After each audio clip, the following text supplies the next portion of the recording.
Bienvenue à notre première émission Récraso Montblay. Nous avons le plaisir d'accueillir Monsieur Lacharme et Monsieur Coulon, pompiers et habitent à Montblay. Nous les remercions d'être venus répondre à nos questions. Bonjour messieurs.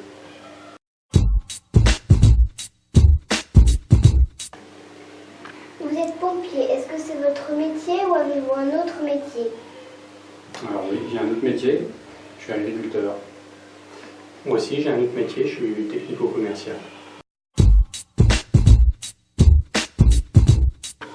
Lors des interventions, vous faites que des soins ou vous allez au feu? Alors on fait et des soins et des feux et d'autres opérations, destruction de nids de guêpes ou des choses comme ça.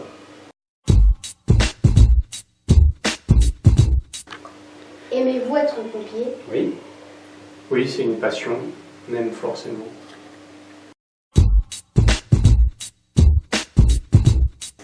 Pourquoi êtes-vous devenu pompier?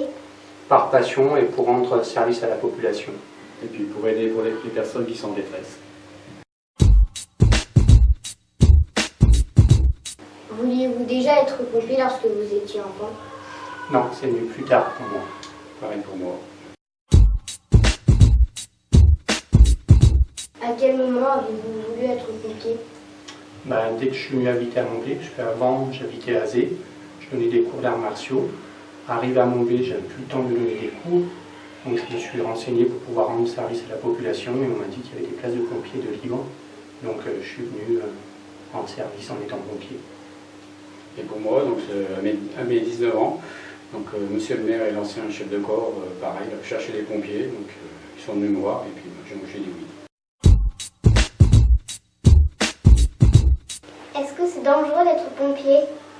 Alors il y a toujours des risques. C'est vrai qu'avant la devise était sauver ou périr, qui n'est plus ça. Maintenant c'est courage et dévouement. Donc on prend des risques quand même, mais elles sont tout le temps mesurées. Ouais, voilà. Les gros risques sont surtout sur les feux, des risques d'explosion. Voilà.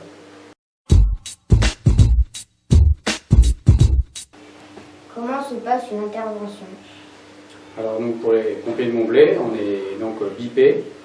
On vient vite au local. On appelle Macon pour savoir la nature de l'intervention.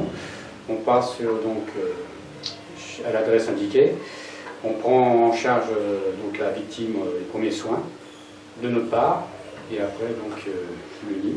Donc en fait moi pareil, je suis bipé. Donc on reçoit en fait les appels sur un bip qui nous dit nous par contre on sait exactement ce qui arrive, sur quoi on part. On n'a pas besoin d'appeler Macon. Donc on a 6 minutes pour partir, sinon ils envoient une autre caserne si on n'est pas parti. Et après donc on est en renfort sur le secteur de Montblay, parce que nous on transporte les victimes. En fait Montblay traite la victime au départ et quand on arrive, on n'a plus qu'à la transporter. Comment doit-on faire pour devenir pompier? Alors en fait on a 2 moyens pour devenir pompier. Ou on passe par les JSP à partir de l'âge de 13 ans. On va faire 4 années de jeunes sapeurs-pompiers, JSP, pour devenir pompier. Et là, c'est vrai que quand on rentre dans le centre, eh bien, au moins, on est complètement formé. Ou alors, à partir de 18 ans, voire un petit peu avant, on peut venir directement. Et après, il y a toute la formation à suivre. Est-ce que tout le monde peut devenir pompier? Alors oui, tout le monde peut devenir pompier. Sauf après ceux qui ont des problèmes de santé, conditions physiques ou autre chose. Faut-il être courageux pour devenir pompier? Un petit peu quand même, puisqu'il y a un petit peu de risque, il faut quand même du courage. Et je me répète, la devise courage et dévouement. Êtes-vous en service le week-end? Oui, alors donc à Montblay, nous, les gardes, ça fonctionne du lundi au lundi, donc on a un week-end de garde. Alors pour nous, pareil, on a un week-end sur 4, donc du vendredi soir 7h jusqu'au lundi matin 7h, et une semaine sur 2 de nuit, de 7h du soir à 7h du matin, Après la journée, c'est les cantonniers ou les viticulteurs qui sont sur place qui assurent les interventions. Est-ce que c'est dur d'être pompier? Alors ça peut être dur sur certaines interventions, tout ce qui est déjà feu, il faut être en forme physiquement, parce que des moments ça peut être dur. Et en secours à victimes, il y a certaines interventions qui émotionnellement sont un peu dures. Et c'est surtout dur pour la famille, parce que dès que ça bip, il faut partir très vite, et puis eux, ils attendent qu'on arrive. Est-ce que vous vous entraînez tous les jours? Alors pour nous, au Mont-Blé, on a une manœuvre une fois par mois, donc le premier dimanche du mois. Et après, on a des fois des recyclages tous les ans sur tout ce qui est secours à victimes de notre part. Alors nous, à l'Uni, c'est un peu pareil, donc on a une manœuvre par mois, plus quand on est de garde le week-end, on refait du sport et de la manœuvre. Et après, on a nos formations chaque année à revoir pour être toujours bien recyclé et puis vraiment être formé au maximum.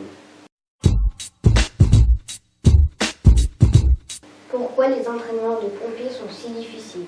Elles sont difficiles parce qu'il faut avoir la condition physique et puis donc les formations donc feu, c'est les plus dures et c'est très physique, donc il faut avoir une très bonne condition. Et voilà. Et on est quand même assez souvent, enfin même une fois par an, on doit passer devant une visite médicale pour être sûr qu'on soit apte en conditions physiques, que ce soit pour le feu ou pour le secours à victime. Parce que si on a un problème, on peut être inapte que au feu mais pas au secours à victime ou vice versa. Donc voilà pourquoi les entraînements sont importants aussi à suivre. Comment se sert-on un extincteur? Alors en fait, l'extincteur, il en existe plusieurs, puisque on a la classe A pour les solides, la classe B pour les liquides, la classe C pour les gaz, pour éteindre en fait plusieurs feux. Celui-là on est en classe A et B. Donc comment ça fonctionne? En fait, vous avez une petite goupille à enlever, et après on va venir presser, en fait percuter. Et ça, en percutant, en fait, à l'intérieur d'un extincteur, on a ce qu'on appelle une sparklette qui est pleine de gaz.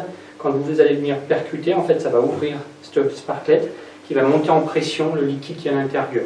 Le liquide va passer par ce tube-là et va ressortir par la lance. Donc, pour l'utilisation, seulement à titre d'information, il faut toujours être dos au vent, par exemple, et viser la base des flammes. Et je dis bien à titre d'information, parce que ce n'est pas une formation, ce n'est pas avec l'explication que je vous ai donnée que vous aurez le droit de vous servir d'un extincteur. Je le répète, un extincteur d'eau ne peut pas éteindre tous les feux. Un extincteur avec de la mousse n'éteindra pas non plus tous les feux. Même ça peut être dangereux.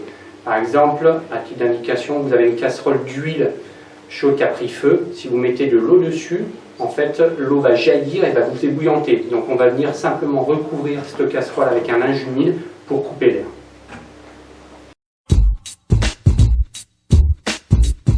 Qu'est-ce que vous faites dans votre caserne?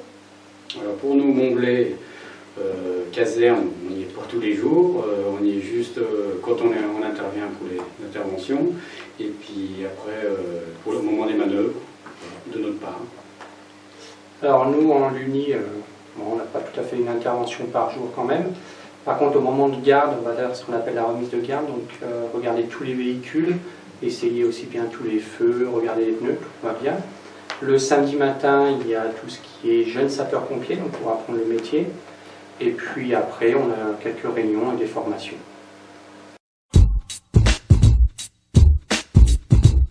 Quel est l'équipement d'un pompier? Alors l'équipement d'un pompier, donc c'est la tenue SAP comme je porte, donc tenue F1 comme on dit. Donc c'est tout ce qui est secours à victime. Donc secours à victime, en plus, donc pour se protéger, donc tout ce qui est donc, sang et tout, on met des gants. Et après tout ce qui est donc secours à victime sur voie publique, donc on met un chasuble pour être donc vu. Et donc ça, donc, voilà, c'est la tenue, ça c'est tout ce qui est secours à victime. Après donc pour le feu, on a un surpantalon qu'on met par-dessus donc le pantalon, donc qui nous tient chaud, plus la veste de feu, et donc en plus donc la cagoule, donc comme mon collègue Didier porte, avec le casque donc par-dessus. Alors les tenues, alors moi je suis en tenue de feu aussi, mais jaune, parce que les tenues en 2014 ont changé. Elles étaient bleues avant, maintenant pour être beaucoup plus vues, parce qu'il y a beaucoup d'accidents. Dans les maisons en fumée, dans la fumée on le voit beaucoup plus, donc c'est casque jaune, tenue jaune. On peut voir aussi pour les tenues de pluie, on le voit beaucoup plus, c'est jaune. Après on a eu d'autres vestes de mise dans les tenues nouvelles de 2014. Gants, important, c'est ce qu'on appelle des EPI, des équipements de protection individuelle. Gants, casques, cagoules, vraiment important pour le feu. Alors il faut savoir que plus on s'approche des flammes, moins on sent. Quand on commence à sentir la chaleur à l'intérieur, souvent c'est que c'est trop tard, c'est qu'on est en train de vraiment brûler. Donc c'est juste pour nous protéger, mais sans trop s'avancer au niveau des flammes. Quel est l'équipement de la caserne? Alors pour Montblé, on a 2 véhicules, donc un VTU, donc VTU c'est véhicule de toute utilité, et un VPI, véhicule de première intervention. Alors pour l'Uni, on a en plus un véhicule léger, une VL, pour notre chef de groupe qui en cas de grosse intervention va diriger les opérations. Après on a en plus un FPT, fourgon pompe-tonne, ça c'est le gros camion rouge pour les incendies. Et on a aussi un VTU, véhicule toute utilité, où en fait à l'intérieur on va avoir plusieurs caisses qui vont être rangées sur le côté, excusez-moi, et donc qui vont être rangées sur le côté, où on va avoir des caisses pour les nids de guêpes, des caisses pour sortir des inondations, des choses comme ça. Et en dernier véhicule, on a le VSAV, le véhicule de secours et d'assistance aux victimes, qui est l'ambulance pour transporter les victimes.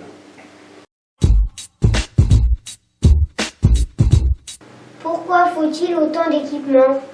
En fait, pour pouvoir répondre au maximum d'interventions, et les équipements, donc les EPI, les équipements de protection individuelle, c'est pour nous protéger, nous, contre le feu ou avec les gants, contre les projections de sang, des choses comme ça. Voilà pourquoi il faut bien se protéger et avoir beaucoup d'équipements aussi pour venir en aide aux autres personnes. Quel entraînement faites-vous? De notre part, pour Montblé, on essaie de faire un peu de sport des fois pour les manœuvres, notamment, voilà. Alors nous à l'Uni, donc une fois par mois avec la manœuvre, on fait du sport et surtout à notre remise de garde. Et puis moi personnellement, tous les midis, je vais au sport pour essayer de garder la forme physique et puis surtout cardio.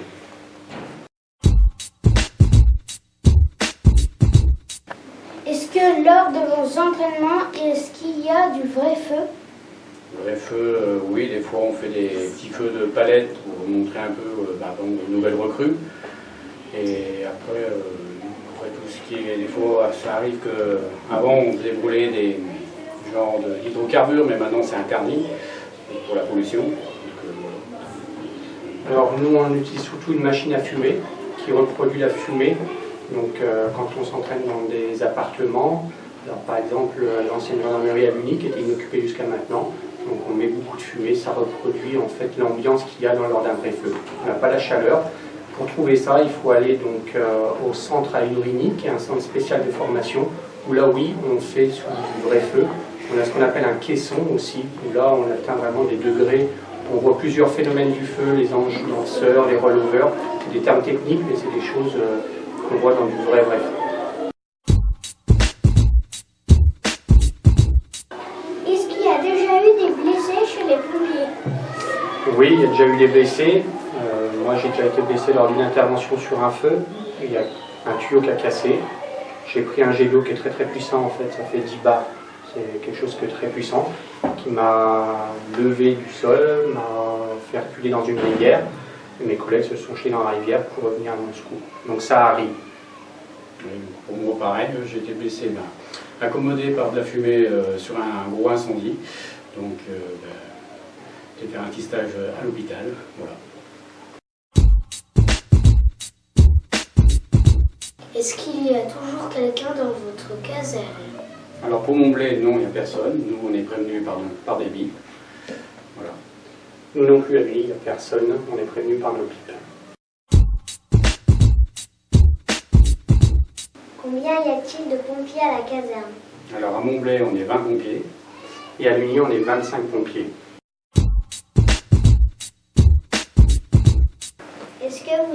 des pompiers professionnels à la caserne? Alors à Montblé, non, on est tous des volontaires. Et à l'Uni, c'est pareil, que des volontaires, pas de professionnels. Nous vous remercions d'être venus répondre à nos questions et merci de faire tous les soins. Merci.